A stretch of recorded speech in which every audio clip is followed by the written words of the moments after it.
In this video I'm going to show you how you can easily send gift message in Facebook Messenger. Be sure to watch the video to the very end so you don't make any mistakes, and of course do not forget to like this video and subscribe to my channel.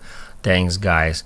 So let's get started, and first off open up Messenger app and then just go to some conversation.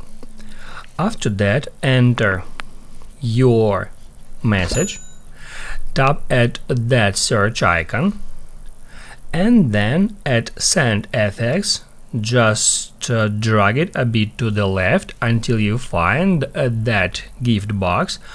All we have to do now is just tap on it to send. When user get this message, he need to tap at that gift box to read it. Now let me show you how we can easily delete gift message. To do that, just long press on it, select more, and then select unsend.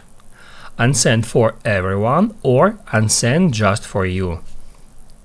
That's how you can easily send and delete gift message in Messenger.